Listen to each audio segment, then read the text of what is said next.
जहाँ छोड़ा था हमने कि अगर इम्पेयरमेंट होती हमारी 2.5 लाख, तो अब अकाउंटिंग एंट्री पे क्या फर्क पड़ता, रीवैल्यूएशन सरप्लस पूरा खत्म हो जाता 2 लाख से, और एक्सेस को हम प्रॉफिट एंड लॉस अकाउंट में एज एन एक्सपेंस चार्ज कर देते 50,000, और एसेट क्रेडिट हो जाता कितने से, और एसेट को 2.5 लाख 2.5 लाख से एसेट क्रेडिट कर देते। सही है साहब? जी सर। अच्छा, फॉर एग्जाम्पल हमने एक एसेट पर इम्पेयरमेंट टेस्टिंग की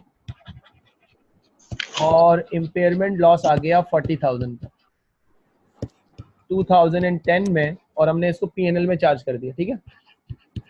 ओके। कैरिंग अमाउंट था 6 लाख का और रिकवरेबल अमाउंट था 5,60,000 का। सही है, 40,000 समझ आ गई।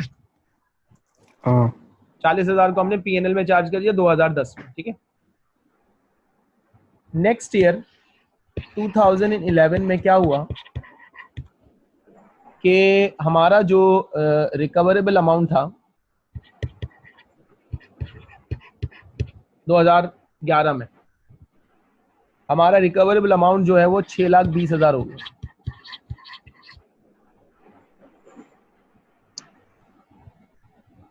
था कितना? 560 कितना हो गया? 6,20,000। 6,20,000। अब वैल्यू बढ़ गई ना? यस जी। सर। कितनी वैल्यू बढ़ी? 20 बढ़ी। कितनी वैल्यू बढ़ी? 60,000। 60,000 से। क्या इस 60,000 को हम रिकॉर्ड कर सकते हैं? सर आपके ऊपर है। अच्छा ठीक है, तो मैं एक कॉन्सेप्ट इंट्रोड्यूस करवाना चाह रहा हूँ, reversal of impairment loss.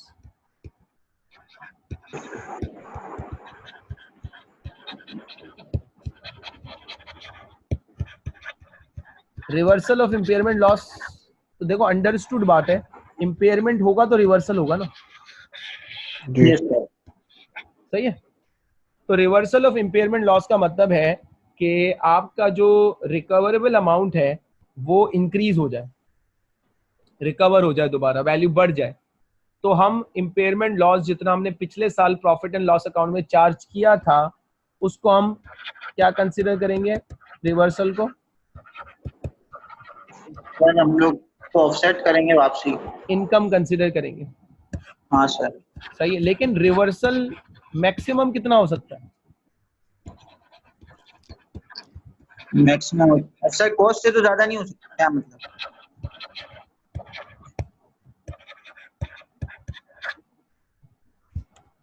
Sir maximum reversal हो 20,000 रुपए।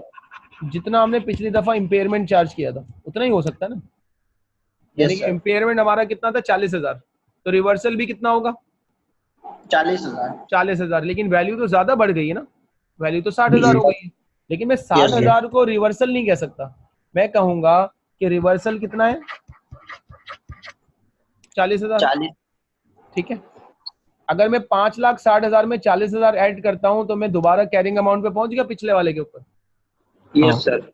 अब एडिशनल जो वैल्यू आएगी ना आउट ऑफ 60,000, अगर मैं उसको रिकॉर्ड करना चाहूं, एडिशनल वैल्यू कितनी बचेगी? 60,000 माइनस 40,000। ये एडिशनल वैल्यू जो बच रही है ना, ये है रीवैल्यूएशन सरप्लस। ओके। और ये कंपलसरी नहीं है, ऑप्शनल है। ऑप्शनल है। सही है।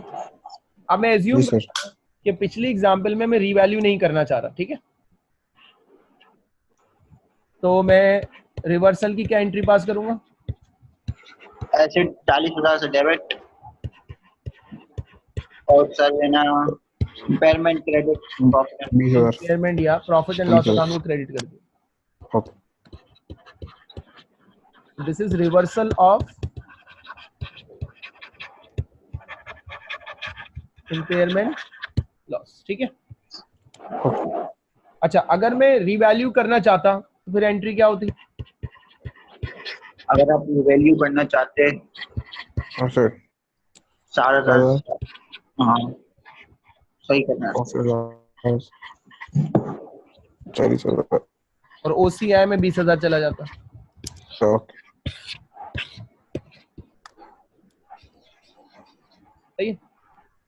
Yes sir. इसका मतलब ये हुआ कि लग ये रहा है कि यार ये रीवैल्यूएशन और इम्पेयरमेंट आपस में मिक्सिंग हो जाती है इसकी।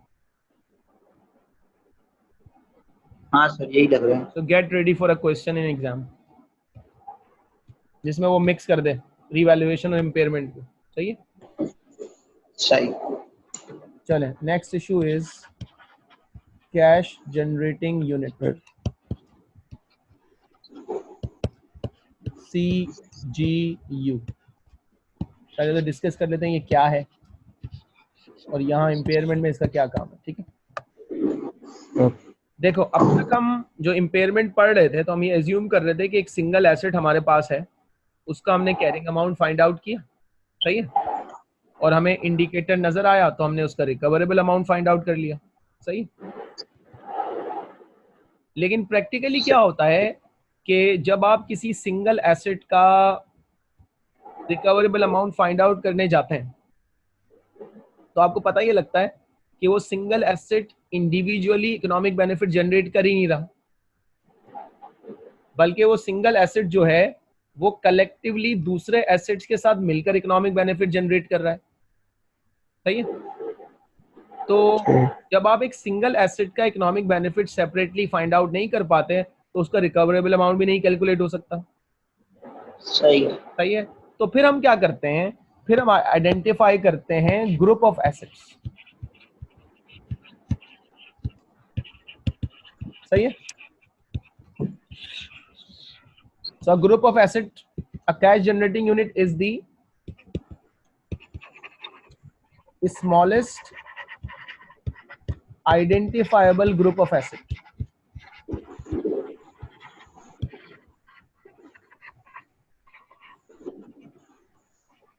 that generates cash flows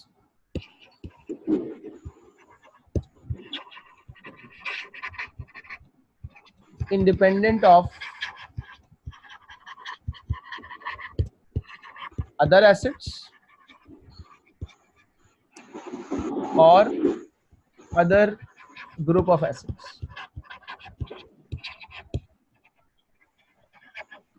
ठीक है, जी सर। जैसे फॉर एग्जांपल हम ये कहेंगे यार एक ऑफिस के अंदर एक एसी लगा हुआ है। ठीक है, तो आप क्या ये बता सकते हैं इस एसी की वजह से कितना इकोनॉमिक बेनिफिट मिल रहा है? नहीं बता सकते। नहीं बता सकते ना। ठीक है, लेकिन उस ऑफिस में हमने यूनिट्स बनाए हुए, डिफरेंट यूनिट्स हैं। उस यूनिट्स में कई एसी लगे हुए हैं, कई मशीन्स लगी हुई हैं, कई पंखे लगे हुए हैं, तो उस यूनिट के अंदर बहुत सारे एसेट्स मिलकर इकोनॉमिक बेनिफिट दे रहे हैं, तो हम उस यूनिट को क्या कहेंगे? It's a cash generating unit. सही। सही है, और फिर हम इंडिविजुअल एसेट का इम्पेयरमेंट टेस्टिंग नहीं करेंगे बल्कि ग्रुप ऑफ एसेट को एक साथ इम्पेयरमेंट टेस्टिंग करेंगे। सही है, जी। तो हमने क्या किया, हमने एक ग्रुप ऑफ एसेट का कैरिंग अमाउंट निकाला और फिर उस ग्रुप ऑफ एसेट का रिकवरेबल अमाउंट निकाला। Is there any impairment? क्या ये ग्रुप ऑफ एसेट इम्पेयर्ड हो रहे हैं?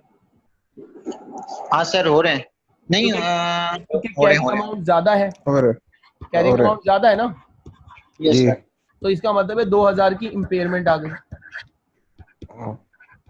सही है, सही। अब एक प्रॉब्लम है, उस ग्रुप ऑफ एसेट में बहुत सारे एसेट्स हैं। सही है, तो ये इम्पेयरमेंट हम किस एसेट पे चार्ज करें? सर ये सब पे डिवाइड नहीं कर दें?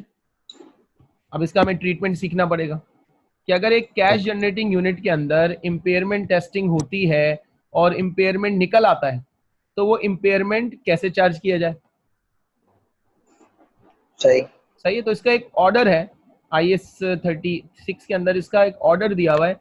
उस ऑर्डर को इस्तेमाल करते वक्त हम इसकी इम्पेयरमेंट करेंगे और उसकी एलोकेशन करेंगे। ठीक है, ओके।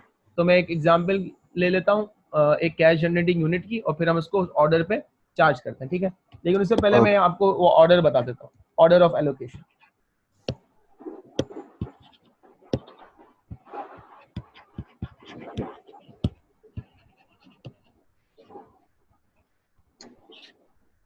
पहले क्या करेंगे, फर्स्ट अगेंस्ट गुडविल।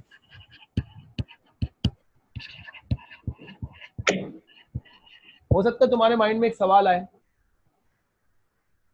कि गुडविल तो पूरी कंपनी की होती है, सही है, तो फाइन इनफ, Yes. पूरी कंपनी की होती है, लेकिन कंपनी के अंदर जो जितने यूनिट्स होते हैं वो उस गुडविल का बेनिफिट तो उठा रहे होते हैं ना। Yes sir. जी तो हम क्या करते हैं, हम उस गुडविल को एलोकेट कर देते हैं डिफरेंट यूनिट्स के ऊपर।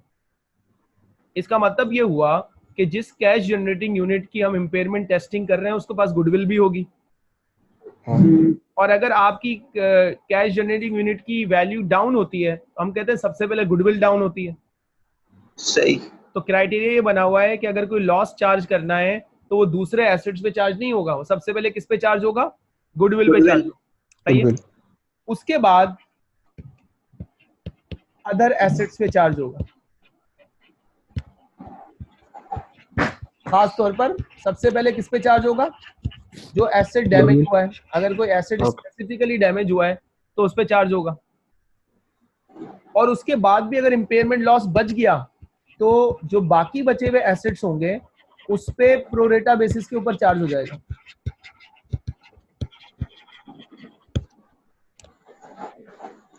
या ये 36 के अंदर क्राइटेरिया लिखा हुआ है कि पहले गुडविल पे चार्ज करें, फिर स्पेसिफिक एसेट पे चार्ज करें, उसके बाद रिमेनिंग एसेट्स के ऊपर प्रोरेटा बेसिस के ऊपर चार्ज करें। रिमेनिंग एसेट्स के ऊपर जब प्रोरेटा बेसिस के ऊपर चार्ज करेंगे तो इस बात का ख्याल रखना पड़ेगा कि उन एसेट्स पे चार्ज नहीं करेंगे जो इम्पेयर्ड नहीं हो सकते। अगर कोई एसेट इम्पेयर्ड हो ही नहीं सकता, जैसे कैश जनरेटिंग यूनिट में कैश रखा हुआ है, क्या कैश इम्पेयर्ड हो सकता है? नहीं सर। कैश तो 10,000 है तो 10,000 ही रहेगा। तो जो रिमेनिंग लॉस होगा वो कैश को हटा के जो भी इम्पेयर्ड एसेट्स हो सकते हैं उस पर चार्ज हो जाएगा। अगर एक कैश जनरेटिंग यूनिट के अंदर लायबिलिटी है, लायबिलिटी की तो इम्पेयरमेंट नहीं होती, तो लायबिलिटी पे चार्ज नहीं करेंगे, सही है। जी अब मैं एग्जांपल करवाता हूं तो उसके अंदर ऑर्डर में तुम्हें समझाता हूं कि ऑर्डर किस तरह से फॉलो किया जाता है। Okay.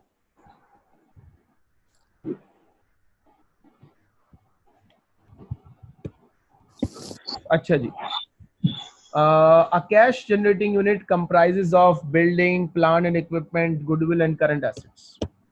तो हमारे पास बिल्डिंग है, प्लांट एंड इक्विपमेंट है, गुडविल है और करंट एसेट्स। एज्यूमिंग एक कैश जनरेटिंग यूनिट हमारे पास है और वो इन सारे एसेट से मिलके बना है।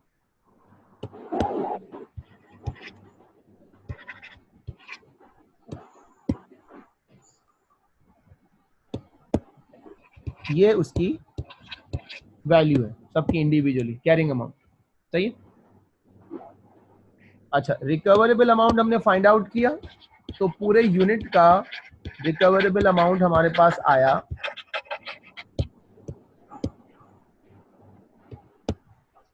कैसे फाइंड आउट किया वो सर? वो फेयर वैल्यू और ना वीयूआई का डिफरेंस दिया हुआ जो हायर होगी उसको रखा हुआ। बिल्कुल, calculate impairment loss and allocate.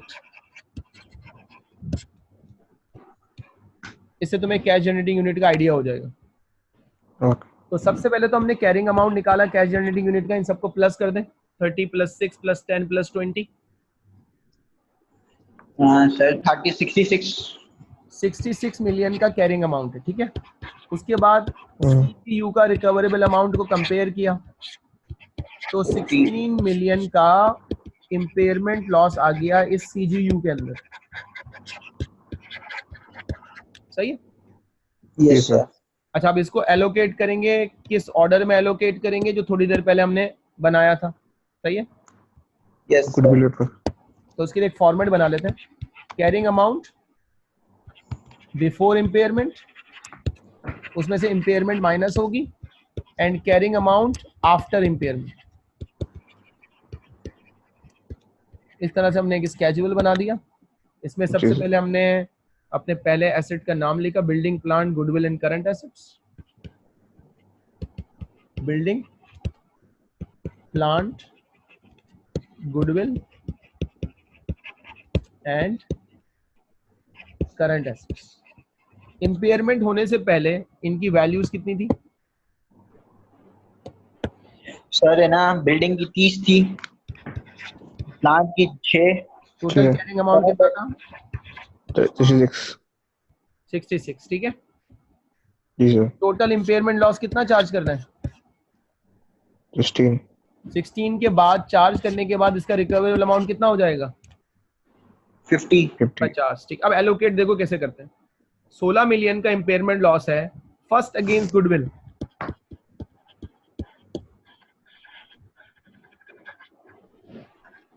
Goodwill कितनी है? 10। 10 से 10 है, 10 माइनस कर दिया, 10 पूरी गुडविल जीरो कर दे। अच्छा, बाकी लॉस कितना बचा? 6 बचा। 6। किसी स्पेसिफिक एसेट के बारे में हमें कुछ नहीं पता, तो हम अदर एसेट्स पे प्रोरेट कर देंगे। अदर एसेट्स हमारे पास कितने बचे? बिल्डिंग। सही है। हाँ। अच्छा, करंट एसेट्स पे उस वक्त तक नहीं करेंगे जब तक हमें करंट एसेट्स की डिटेल ना पता हो। अच्छा, सही है, क्योंकि करंट एसेट अच्छा। इसने दिया हुआ हो सकता है कैश हो। इसका मतलब है करंट एसेट को मैं छोड़ देता हूँ, करंट एसेट पे चार्ज नहीं ओके। है। लेकिन एक बात ध्यान में रखना, अगर करंट एसेट्स की डिटेल दी हुई हो, इन्वेंट्री दी हुई हो, रिसीवेबल्स दिए हो, तो रिसीवेबल्स इम्पेयर्ड होते हैं। सही है। हाँ। यहाँ क्यों सही। नहीं कर रहा? क्योंकि करंट एसेट्स के बारे में इंफॉर्मेशन मौजूद नहीं है। तो तो गुडविल निकल गई, करंट एसेट्स ये को हटा दिया मैंने, बाकी एसेट्स कौन से बचे? बिल्डिंग और प्लांट। बिल्डिंग और प्लांट। अब इसको प्रोरेट करूंगा, बाकी लॉस कितना बचा? 6। 6। 6 6। को प्रोरेट करूंगा बिल्डिंग और प्लांट के ऊपर। देखो कैसे प्रोरेट करता हूं। बिल्डिंग पे कितना चार्ज होगा? 6 मिलियन का लॉस है, सही है। हाँ। बिल्डिंग का कैरिंग अमाउंट कितना है? 30, सही है। और बिल्डिंग और जी। प्लांट का मिलाकर कैरिंग अमाउंट कितना है? 36। 36। तो क्या प्रोपोर्शन बना? 5। 5। 5 किस पे चार्ज कर दूंगा? बिल्डिंग पे। बिल्डिंग पे। इसी तरह प्लांट 6 मिलियन, प्लांट की अपनी वैल्यू कितनी है? 6 आउट ऑफ 36, कितना हो गया? 1। 1 1। मिलियन। प्लांट पे कितना चार्ज कर दिया? 1 मिलियन। हो गया पूरा 16। जी। सर 30 में से 5 माइनस किया 25, 6 में से 1 माइनस किया 5, 5। 25 और 5 25 और 5 30। 30, और ये 20 करंट एसेट्स का। हो गया 50। जी सर। सही है। जी सर। Yes sir. तो एलोकेशन समझ में आई? जी सर यस समझ सर। गए। अच्छा जी, चलें एक एग्जांपल करते हैं, समझ में आ गई है तो।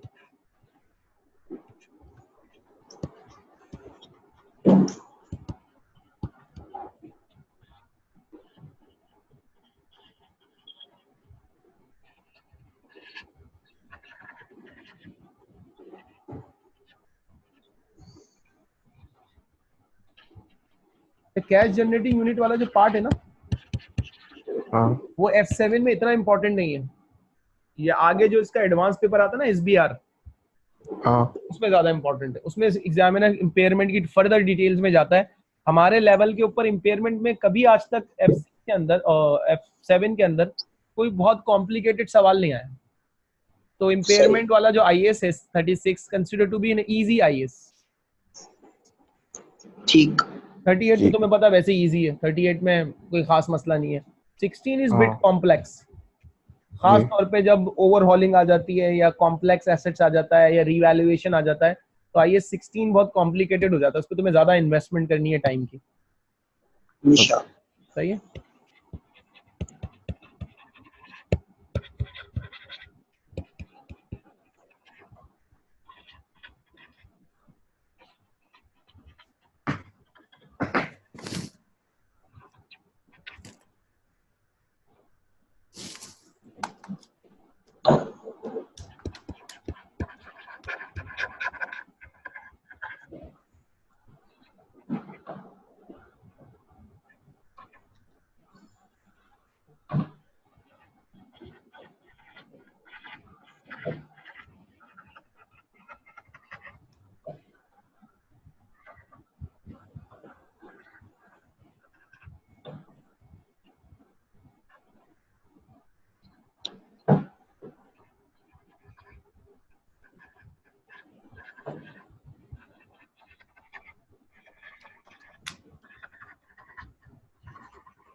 एक कैश जनरेटिंग यूनिट हमारे पास है, उसके अंदर बिल्डिंग है 10 मिलियन की, प्लांट है, गुडविल है, अकाउंट रिसीवेबल है, और रिकवरेबल अमाउंट जो CGU का है वो टोटल 25 मिलियन का है। ठीक है, जी तो सबसे पहले हमने तो कैरिंग अमाउंट को कंपाइल किया, तो 10 + 20 30, 35 एंड 3 38। 38 तो हमने कहा कि जी CGU का कैरिंग अमाउंट कितना आ गया, 38 38 मिलियन। इसका रिकवरेबल अमाउंट था 25 मिलियन। सो 13 हमारे पास 13 मिलियन का इम्पेयरमेंट लॉस ऑफ CGU आ गया। जी सही है, यस सर। तो हम किस ऑर्डर में फॉलो करेंगे? गुडविल करेंगे। फर्स्ट अगेंस्ट गुडविल,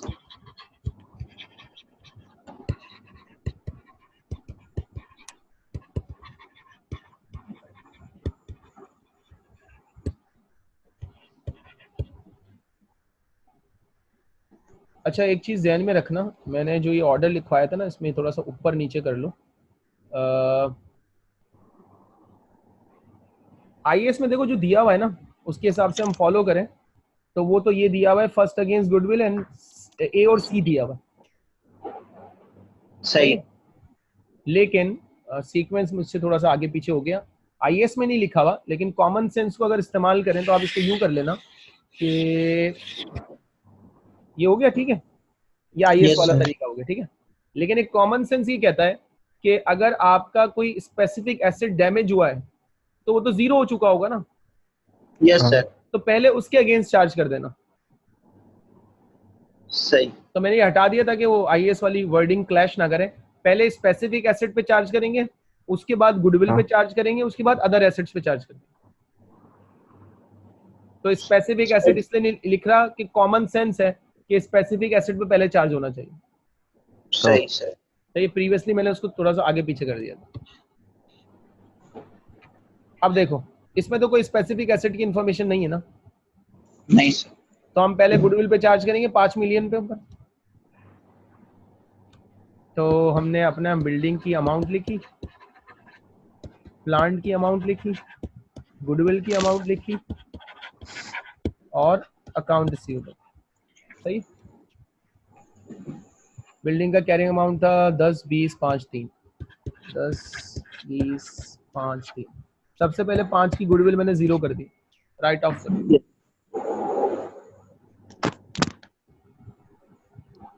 उसके बाद 13 मिलियन में से मेरे पास रिमेनिंग लॉस कितना बचा, 5 माइनस करके 8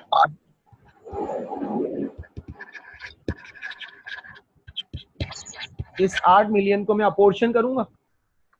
यस सर। तो इस 8 मिलियन को जब मैं अपोर्शन करने जाऊंगा तो बिल्डिंग मेरे पास बाकी बची है, प्लांट मेरे पास बाकी बचा है, और रिसीवेबल मेरे पास बाकी बचा है। सही है, तो इन तीनों की जी सर वैल्यू को मैं अगर कंपाइल करता हूं तो बिल्डिंग 10 मिलियन की है, प्लांट 20 मिलियन का है, और रिसीवेबल 3 मिलियन के, 33 मिलियन हो गए। यस जी sir. So 8 million multiply by building का 10 मिलियन आउट ऑफ 33 33। समझ में आया कैसे आया? यस जी सर। गुडविल हटा दी मैंने, 2.4 2.4। इसी तरह प्लांट पे गए तो 20 million multiply bye, sorry 20 million है, 8 पहले मैंने में इम्पेयरमेंट लिखी, 8 million multiply bye 20 million out of 33 million, how much? 4.8 4.8। इसी तरह रिसीवेबल्स हमारे पास थे 3 मिलियन के आउट ऑफ 33 मिलियन, 0.7 अब इसको ऊपर चार्ज कर देते हैं। बिल्डिंग पे चार्ज हो गया 2.4 मिलियन, बिल्डिंग 2.4 मिलियन से कम हो गई, वो 4.8 मिलियन से कम हो गया, और ये 0.7 मिलियन से कम हो गया, 7.6 7.6, 15.2 15.2, 2.3 2.3। सही, जी इन सबको कंबाइन करोगे तो आंसर रिकवरेबल अमाउंट के बराबर आ जाएगा, 25 मिलियन। हाँ सही है, जी सर सही। कोई सवाल? नहीं नहीं सर, सर बट काफी है। अच्छा, जो हमने वो पढ़ा था ना कि रिवर्सल ऑफ इम्पेयरमेंट लॉस भी हो जाता है, हाँ तो रिवर्सल जो है वो सीजीयू के अंदर भी हो जाता है, लेकिन F7 में इस लेवल पे नहीं जाता एग्जामिनर कि वो सीजीयू का इम्पेयरमेंट भी दे दे और उसका रिवर्सल भी दे दे। आज तक कभी उसने नहीं पूछा। सही सही है। सही सही। लेकिन अगर इन केस कभी आ जाए इत्तेफाक तुक्के में, या सिंपली वो आपसे पूछ ले कि यार रिवर्सल का ऑर्डर बता दो, तो जो हमने इम्पेयरमेंट का ऑर्डर बताया वो क्या था? सर पहले स्पेसिफिक गुड पे, फिर गुडविल पे, फिर अदर एसेट्स। तो बस आप सिर्फ रिवर्सल का ऑर्डर समझ लो, कैलकुलेशन की जरूरत नहीं। कैलकुलेशन सेम होती है सर? हाँ, कैलकुलेशन सेम होती है। जिस ऑर्डर में हमने डाउन किया था टेक्निकली तो उसी ऑर्डर में अप करना होगा ना। Yes sir. लेकिन स्पेसिफिक एसेट तो खत्म हो चुका है, इसका मतलब स्पेसिफिक एसेट क्रिएट नहीं हो सकता। Yes sir. गुडविल मना है, वंस गुडविल 0 हो जाए उसको हम दोबारा इंक्रीज नहीं कर सकते। तो इसका मतलब वो रिवर्सल किस पर होगा? अदर एसेट्स के ऊपर, प्रोरेटा बेसिस के ऊपर।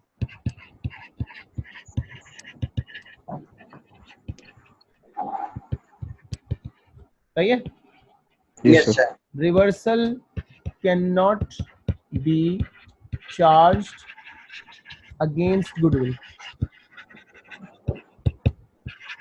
It is prohibited. कि goodwill can never be increased, goodwill increase नहीं हो सकती। वंस कम हो जाए तो उसके बाद दोबारा इंक्रीज नहीं हो सकती। सही है। Yes sir. सर मेरा एक सवाल है, स्पेसिफिक पे अगर कर रहे हैं, जैसे गुडविल से पहले स्पेसिफिक पे काटेंगे, स्पेसिफिक पे समझो है ना रिकवरेबल अमाउंट थी 20 मिलियन, स्पेसिफिक है 8 मिलियन का, तो पूरा 8 मिलियन काट देंगे सर? यस, पूरा 8 मिलियन जीरो कर देंगे। जैसे तुम समझो कि एक ट्रांसपोर्ट बिजनेस है, हाँ यस। और उस ट्रांसपोर्ट बिजनेस का एक रूट है एक पर्टिकुलर सिटी। हाँ उस रूट को हम कह रहे हैं ये सीजीयू है, ठीक है। यस अब उस रूट के ऊपर 10 बसेस चल रही हैं, ठीक है। तो एक बस का सीवियर किस्म का एक्सीडेंट हो गया और बस जो है वो खाई में जा गिरी। ओके अब वो बस तो पूरी जीरो हो गई ना। Yes sir. लेकिन जब एक्सीडेंट हुआ तो लोग सफर करना भी पसंद नहीं करेंगे, उसकी गुडविल भी डैमेज हो गई। हाँ सही। अब जब हम स्पेसिफिक एसेट की बात करते हैं तो वो जो बस डैमेज हुई है वो स्पेसिफिक एसेट में आ गई। Yes sir. तो अब वो तो खत्म हो जाएगी ना पूरी की पूरी। तो पहले तो हम उस स्पेसिफिक बस को जीरो करेंगे, उसके बाद गुडविल करेंगे। उसके बाद गुडविल पे चार्ज करेंगे जितना पॉसिबल हो सकता है। उसके बाद अगर कुछ बच गया तो उस पर्टिकुलर सीजीयू के जो अदर एसेट्स होंगे जो कि इम्पेयर्ड हो सकते हैं उन पे चार्ज कर देंगे। सही सही है। सही सर। चलो बाकी टू बी कंटिन्यूड। सही सर।